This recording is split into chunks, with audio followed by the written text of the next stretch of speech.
My grandmother's dusty heirlooms weren't clutter. They were a time bomb. And when I finally cracked open the mysterious wooden box, the real inheritance wasn't money. It was utter annihilation. The attic air was thick with the scent of mothballs and forgotten things, a mausoleum of my grandmother's past. Dust motes danced in the single weak shaft of light, slicing through a grimy window pane. I was up there because my wife, Sarah, insisted we needed to declutter before the holidays. Sarah had a vision for our lives, minimalist, modern, and absolutely devoid of anything that didn't fit a muted beige aesthetic. My grandmother's dusty heirlooms to her were just clutter, waiting for the curb. I was wrestling with a heavy iron-bound trunk near the eaves when I found it. Tucked beneath a stack of yellowed lace doilies was a small wooden box. It wasn't ornate, just simple, dark mahogany, worn smooth by time, with no visible hinges or latch.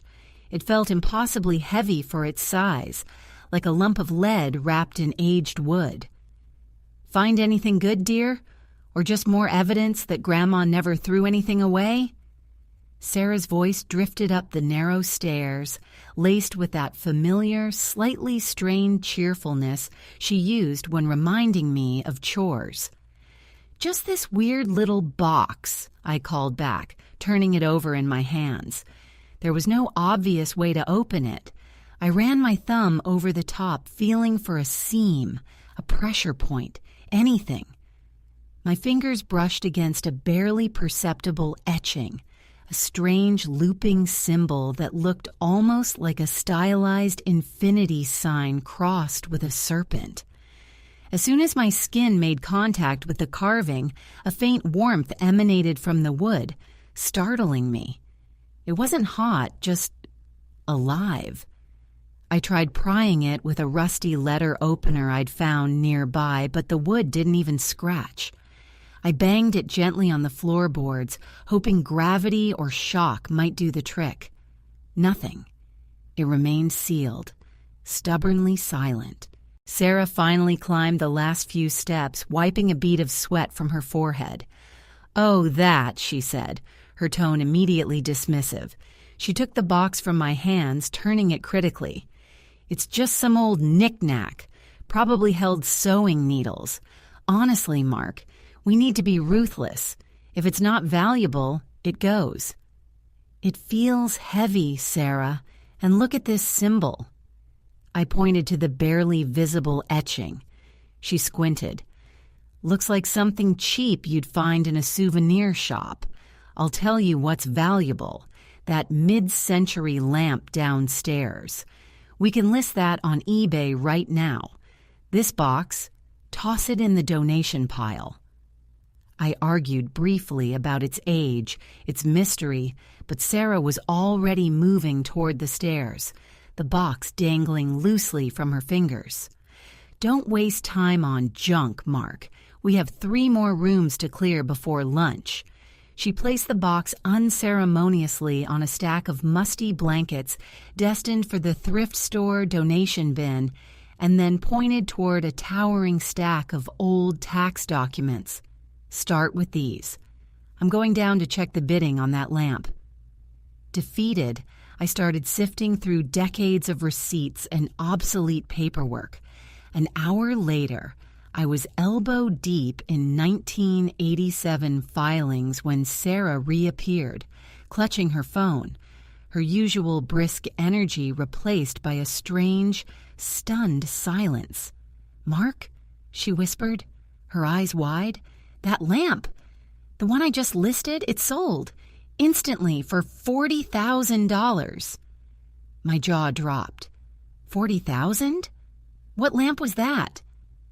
The ugly orange one Grandma kept in the living room. Someone wired the money over immediately. They said they needed it for repatriation and that it was of historical importance. Sarah looked back toward the attic stairs, a flicker of avarice replacing her earlier disdain. We need to go back through everything else. Maybe we missed something." She darted back down the stairs, leaving me alone again with the dust and the shadows. I turned back to the donation pile, my heart thumping with a sudden, desperate hope. The heavy wooden box sat right on top of the blankets. I snatched it up, examining the serpent-like symbol again. $40,000 for a lamp. What secrets did this simple, dark box hold? I pressed my thumb hard against the etching, focusing all my will on it, whispering, "Open." This time, instead of just warmth, I felt a definite click. A hairline fracture appeared in the wood, spiraling outward from the symbol. I held my breath, ready to pry it open, when Sarah's voice echoed from the bottom of the stairs, sharp and panicked. "Mark, get down here, the buyer of the lamp. He's here, and he's not alone." I shoved the box deep into the pocket of my jeans, the wood still faintly warm against my leg, and scrambled down the attic steps, stumbling on the last few. The air downstairs felt different. Heavy, charged. The cheerful, sunlit living room where the lamp had stood just an hour ago now felt like a stage set for a confrontation. Sarah stood frozen by the entryway, her face pale. Two men filled the doorway. They weren't the usual eager eBay collectors. These men looked like they'd been carved out of granite and dressed by a tailor who only used black fabric. They wore expensive, unbranded suits that seemed to absorb the light. The one closest to the door, taller and broader than the other, didn't bother with pleasantries. "We apologize for the intrusion," the tall one said, his voice a low, rumbling baritone that seemed to vibrate the crystal vase on the mantelpiece. "But the lamp was not the object of our immediate interest. We are here regarding an acquisition made by your grandmother decades ago." Sarah, usually so articulate when defending her territory, managed a weak squeak. I don't understand. We're just selling inherited furniture." The second man, shorter but possessing eyes that never seemed to blink, stepped further into the room, his gaze sweeping over the remaining furniture, the worn armchair, the faded rug, and finally settling on the stack of boxes awaiting donation. His eyes narrowed slightly. The item is small, likely disguised as a decorative piece or a container for trivialities. A wooden box, dark mahogany, no visible means of access, the tall one elaborated, almost like he was reading from a script. "We believe it was stored in the upper reaches of this residence." My blood ran cold. They knew. They knew exactly what I'd found, even though Sarah and I had only just discovered it ourselves. How could they possibly know about the box, tucked away in a dusty corner? Had my grandmother left some kind of trail? I subtly shifted my weight, trying to shield the pocket where the box rested. The sudden rush of adrenaline made me reckless. I had to play dumb, but Sarah's terror was contagious. "We haven't seen anything like that," I lied, forcing a casual shrug. "We're just clearing out decades of junk. Maybe it was in one of the boxes we already took to Goodwill." The tall man took a slow, deliberate step towards me. He didn't raise his voice, but the authority in his posture was absolute. "Mr. Davies, please do not waste our time. The acquisition carries significant historical and proprietary weight. We require the immediate return of the reliquary of Etheria." Reliquary of Etheria? The name sounded both ridiculous and deeply important. Sarah found her voice fueled by fear and indignation. "This is our house. You have no right to demand anything. If you don't leave right now, I'm calling the police." The shorter man finally spoke, his voice surprisingly smooth, almost melodic, but with an underlying threat that made the hairs on my neck stand up. "Madam, Calling the authorities would only complicate matters for you. We assure you the item you possess is not merely valuable, it is vital, and if you have misplaced it, we will be forced to conduct a thorough, systematic search of the premises." He glanced pointedly at the donation boxes, "starting with what's already left the house." The implication was clear. They would destroy our house piece by piece if they had to, and they seemed perfectly capable of doing it. My mind raced. They knew the name of the box. They knew its description, and they were looking right at the donation pile. If they searched the house now, they would find it eventually. Or worse, they might realize I'd hidden it just moments before they arrived. I had to distract them. I had to get them away from the immediate vicinity of the stairs and the donation pile, where the box was currently mingling with moth-eaten sweaters and chipped ceramics. "Wait," I interrupted, stepping forward, raising my hands in mock surrender. "Before you start tearing the place apart, what if I did see something that fits that description? Maybe not here, but maybe in the shed? I remember Grandma kept some strange metal tools out there." The tall man paused, his granite features betraying a flicker of interest. "The shed?" "Yes," I pressed, injecting urgency into my voice.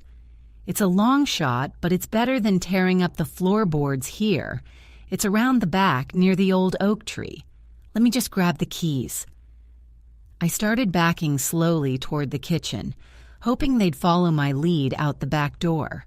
Sarah looked at me, her expression a mixture of confusion and terror, silently pleading for me not to antagonize these terrifying men. But I was committed. If I could get them outside, maybe I could find a way to use the box, or at least escape with it. The tall man signaled his partner with a subtle jerk of his chin. "You check the immediate vicinity. I will accompany Mr. Davies to the shed." As I reached the kitchen doorway, I heard the shorter man's unsettlingly soft voice behind Sarah. "Don't worry, madam. We will be very careful with your sentimental items." I pulled open the back door, gulping the cool afternoon air. I fumbled with the rusty padlock on the shed, my heart hammering against my ribs, the dark wood pressing against my thigh like a hot coal. I could hear the heavy footsteps of the two men behind me, the silence of their pursuit more menacing than any shout. Just as I finally wrenched the shed door open, revealing rows of cobweb-draped tools, the shorter man's voice echoed from the house, sharp and triumphant, cutting through the peaceful afternoon. "Sir, forget the shed. I found something much more interesting. It seems Mr. Davies didn't quite finish his decluttering upstairs." A wave of icy dread washed over me, instantly draining the adrenaline. I didn't need to see it. I could hear the triumphant malice in the shorter man's voice. He hadn't been distracted by my clumsy diversion. He had simply been waiting, circling Sarah while I played the fool by the shed.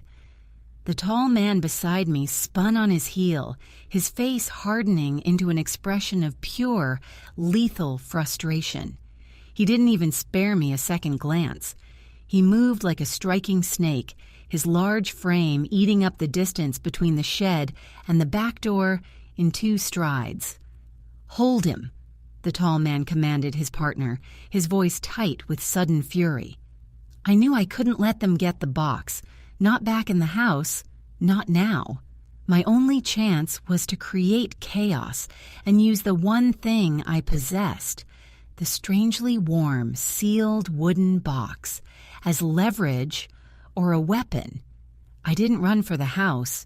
Instead, I bolted in the opposite direction, sprinting across the patchy lawn toward the thick, overgrown edge of the property where the woods began. I didn't look back, but I could hear the heavy pounding of the tall man's boots gaining on me instantly. He was incredibly fast for his size. "Stop, Davies! You cannot outrun us!" I risked a glance over my shoulder. The tall man was closing the gap.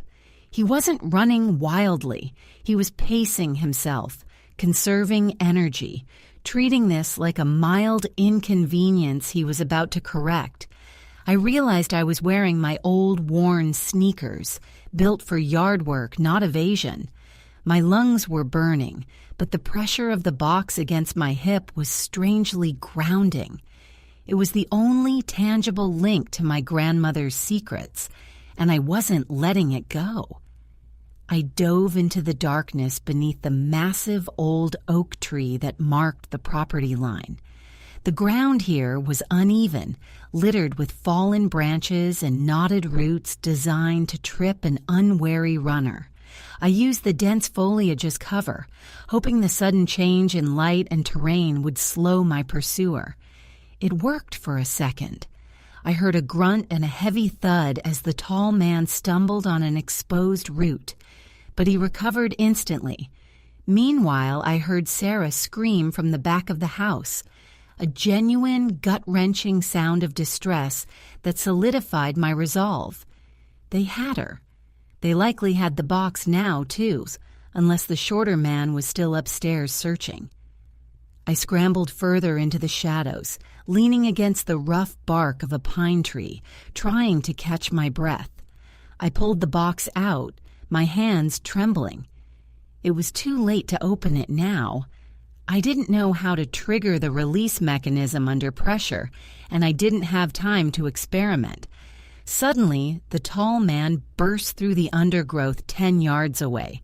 He spotted me, his expression shifting from predatory focus to cold calculation. He stopped dead, seeming to assess the situation. "The item, Davies. You hand it over, and we leave the woman unharmed." "Where is she?" I gasped, clutching the box defensively. "Upstairs, awaiting our thorough examination of your property," he corrected smoothly. The shorter agent found the box downstairs, in the donation pile, just as we suspected. He brought it to the car. A sick feeling churned in my stomach. They had the box. My frantic escape had been utterly pointless. I had risked injury, maybe worse, for nothing. "You lied," I whispered, feeling the fight drain out of me. "We offered you a choice," he countered, taking a slow, predatory step forward. "You chose poorly. Now, hand over whatever paltry trinket you managed to pocket." Defeated, my hands empty of the heavy mahogany, I looked down at my jeans pocket. Wait, pocket? The tall man hadn't been looking at this pocket. He'd been looking at the general vicinity of my hip, but he'd clearly assumed I was still carrying the original box, the one he saw the other agent retrieve. My heart leaped anew. In the chaotic scramble down the attic stairs, when Sarah had yelled about the buyer arriving, I had faked the drop. I remembered slamming my hand against my thigh to ensure the box was secure. I had never actually thrown it to the donation pile. I had only pretended to give it to Sarah, then quickly slipped the real one into my pocket before she could react, knowing she was too distracted by the impending confrontation to notice. The box was still here, still warm, still sealed. I pulled it out, revealing the dark wood and the faint, looping symbol. The tall man froze, his predatory smile vanishing. He recognized it instantly. This was the real one. "Incredible," he breathed, his previous composure shattered. "You hit it, under pressure." He lunged, not to grab it, but to tackle me. He knew the game had changed. The prize was in my hands, and he was done talking. As his massive weight collided with mine, sending us both sprawling hard onto the pine needles, the box flew from my grasp. It tumbled end over end, striking the rough bark of the oak tree with a sickening, sharp crack. The sound wasn't the dull thud of wood on wood. It was the sound of something brittle shattering. A cloud of fine, pale dust erupted where the box had hit. The dark mahogany didn't just crack, it disintegrated into fine powder, instantly dissolving as if it had been made of dried ash. The tall man scrambled back, staring at the empty space where the artifact had been, his face contorted in disbelief and rage. Then, from the pile of white dust that settled on the mossy ground, something began to glow. It wasn't the wood. It was a single shimmering object that had been hidden inside the worthless wooden shell. It pulsed with an intense, internal blue light, growing brighter and more defined with every passing second. And I heard a voice, not from the man, not from the house, but emanating directly from the glowing object itself, echoing clearly in the sudden, terrified silence of the woods. Finally, the seal is broken. Release the harbinger. The blue light intensified, bathing the small clearing beneath the oak tree in an unearthly, sterile glow that seemed to push back the very shadows of the woods. The light wasn't just visual, it felt like a physical pressure, vibrating in my bones. The tall operative, frozen mid-scramble, stared at the glowing object with undisguised terror, his professional facade utterly demolished. "No," he whispered, scrambling backward on his hands and knees, eyes wide and fixed on the pulsating core. "It's too soon. The containment. It's failed." The voice that had spoken, the one echoing from the glowing epicenter, was ancient and genderless, possessing a chilling authority that made the hairs on my arms stand rigid. "Release the harbinger." I stared dumbly at the spot where the beautiful, heavy mahogany box had just been vaporized. Sarah's gift. Worthless, she'd called it. It wasn't a container. It was a prison. And by fumbling it, by dropping it against the tree, I hadn't just broken wood. I'd smashed the lock. From the house, I heard a frantic shout, presumably from the shorter operative who had found the other box, the decoy, or perhaps he had just witnessed the disintegration from the kitchen window. "Sir, what is that energy signature? It's spiking off the charts." The tall operative ignored him. He seemed utterly paralyzed by the emerging light. "The seal holds the prime catalyst dormant. If the harbinger is released before the synchronization sequence is complete, the transfer will be catastrophic." Catastrophic for whom? I didn't know, but my survival instinct was screaming at maximum volume. The blue light coalesced, drawing in the dust and humidity around it, shaping itself rapidly. It wasn't just light anymore. It was forming a distinct outline, sharp and geometric, hovering a foot above the pine needles. I backed away instinctively, tripping over the same root that had felled my pursuer moments before. I landed hard on my elbow, my gaze locked on the burgeoning form. "What happens if it's released?" I managed to croak out, my voice raspy. The operative finally snapped out of his shock, lunging not for me, but toward the glowing entity, throwing his massive body forward in a desperate attempt to smother the light with his own form. It means the dissolution of the localized temporal field. The fortunes, they become untethered. As he collided with the nascent energy field, his expensive suit seemed to smoke instantly. He didn't simply get burned. The black fabric started to fray, turning gray, then dissolving into motes of ash that were immediately sucked into the blue core. The man himself let out a single drawn-out, piercing shriek that ended abruptly as his form blurred, stretched, and vanished entirely, leaving only a faint scorch mark on the earth where he landed. He was gone, erased. The harbinger was now clearly defined, a swirling vortex of pure, contained energy, perhaps the size of a small suitcase, suspended in the air. The voice resonated again, this time laced with impatience. "The catalyst is stabilized. Proceed to insertion point." I scrambled backward on my hands and knees until my back hit the rough trunk of the oak. I realized I was screaming, but the sound felt distant, muffled by the intense hum emanating from the harbinger. Suddenly, a shadow fell over me. I looked up, heart seizing in my chest. The shorter operative, the one who had been supposedly checking the donation pile, stood over me. He wasn't looking at the harbinger. He was looking directly at me. He wasn't armed with a gun or a knife. He held a small antique silver locket, the kind one might find in a flea market. It was glowing faintly with a sickly, yellowish light that seemed to fight against the dominant blue of the harbinger. "You!" the shorter man hissed, his melodic voice strained with exertion. "The bloodline carries the tether. Your grandmother knew precisely what she was doing by isolating you." He raised the locket, and a thin, yellow beam shot out, not toward the harbinger, but directly at my chest, striking me just over my heart. The sensation was horrifying. It wasn't pain, but an overwhelming sense of unraveling.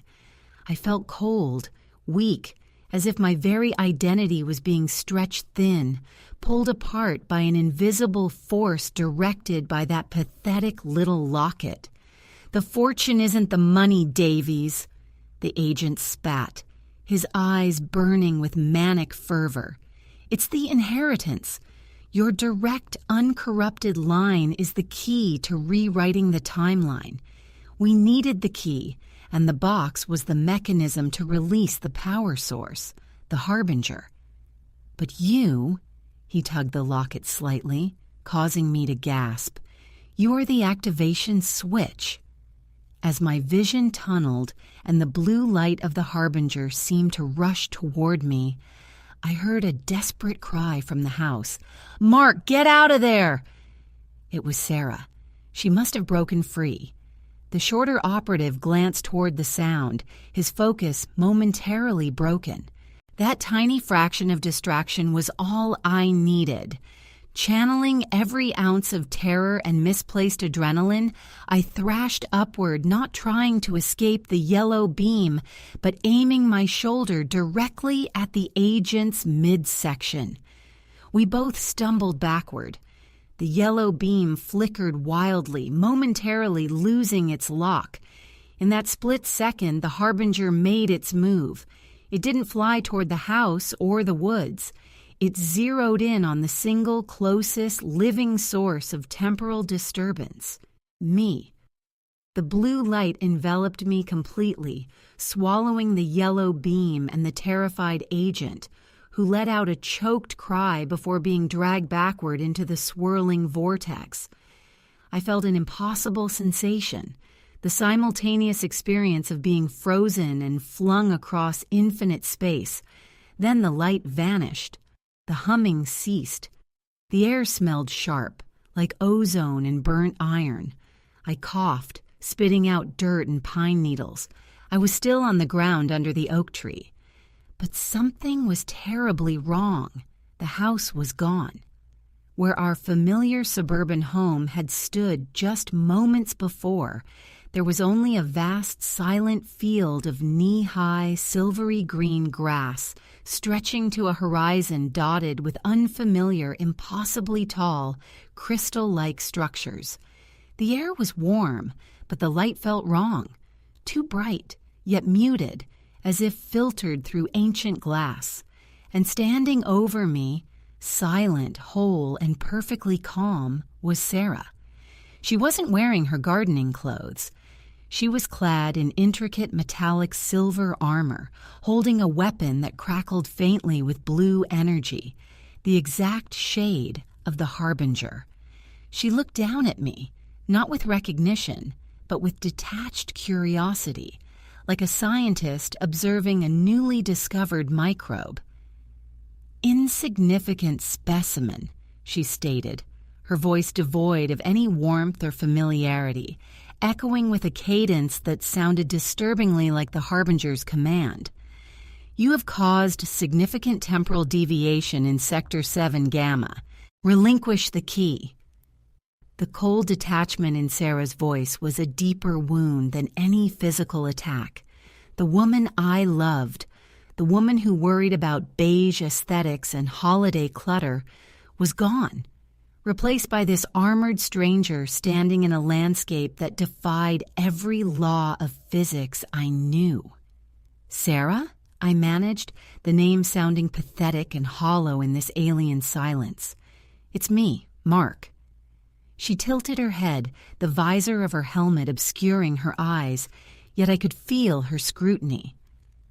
Mark Davies is an obsolete designation, a temporal anomaly resulting from the premature release of the Etherian core containment field. You are the residual fluctuation, designated subject 7 Delta. The blue energy emanating from her weapon pulsed menacingly.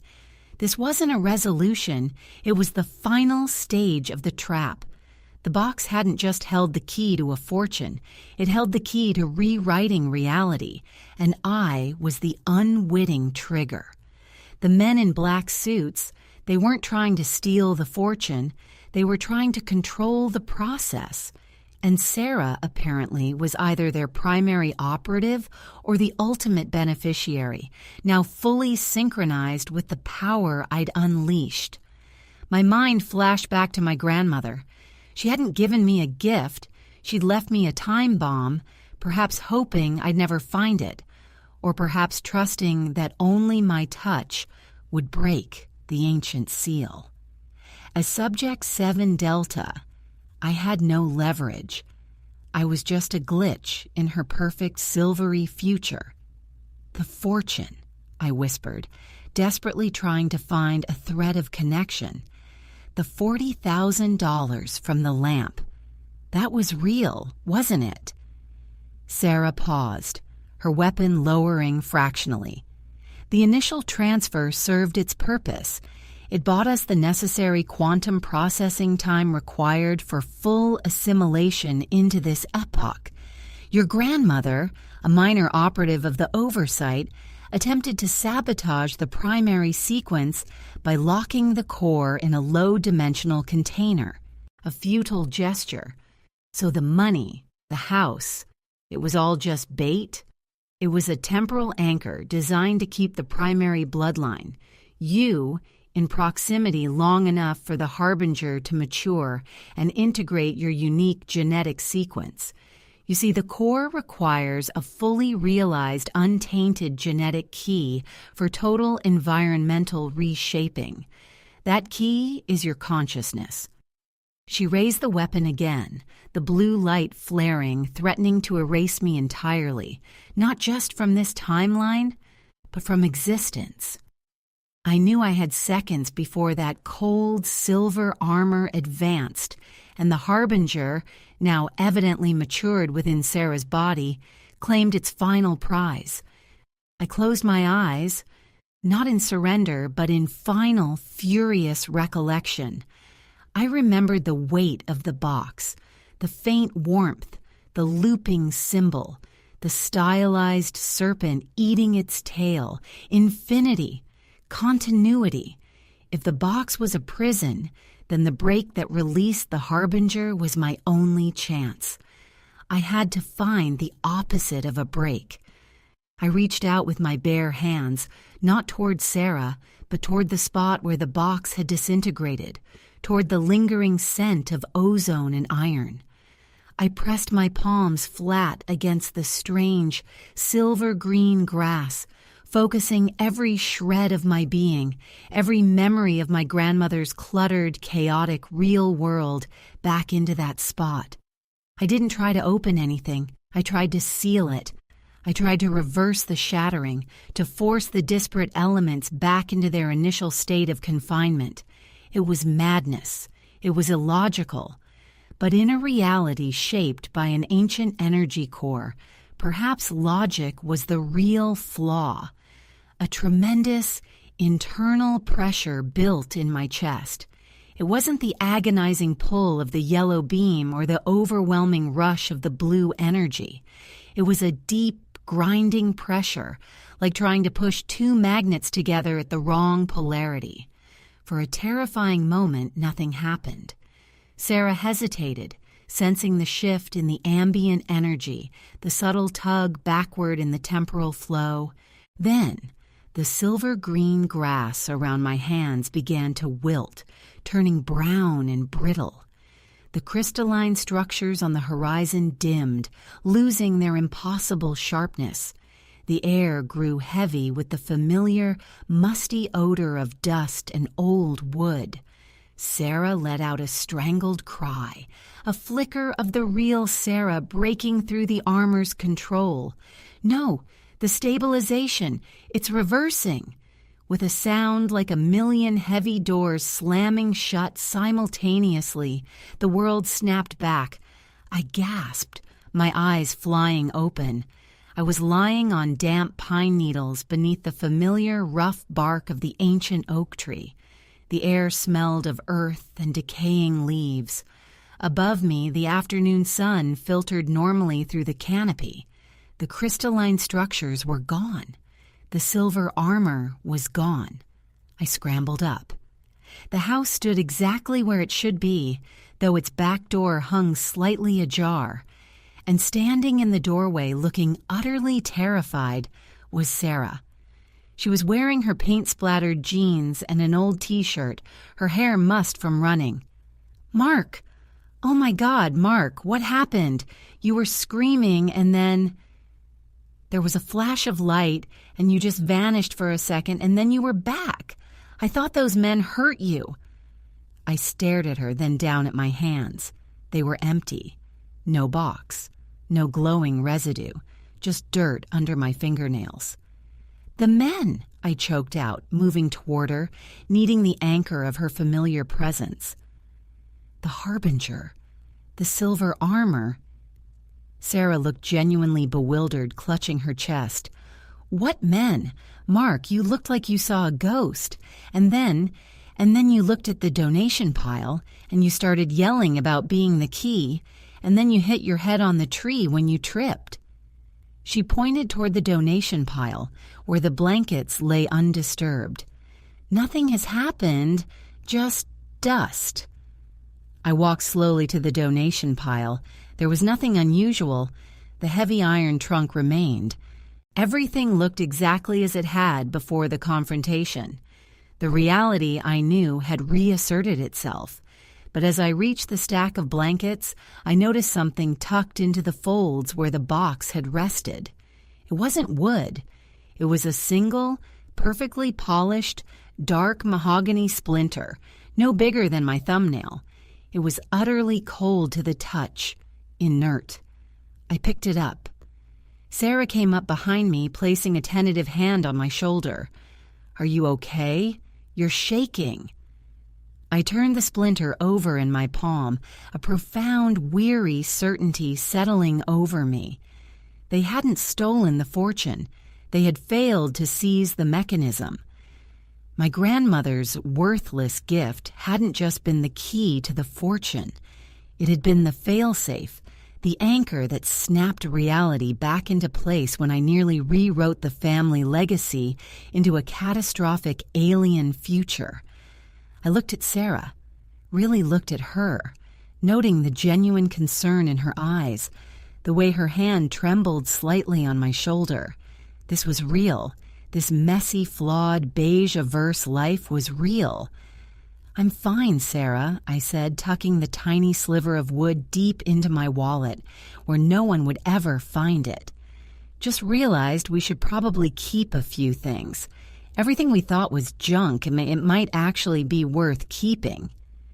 I squeezed her hand, realizing the entire family fortune wasn't in the mahogany box, but in the fragile, precious stability of the timeline I'd just salvaged.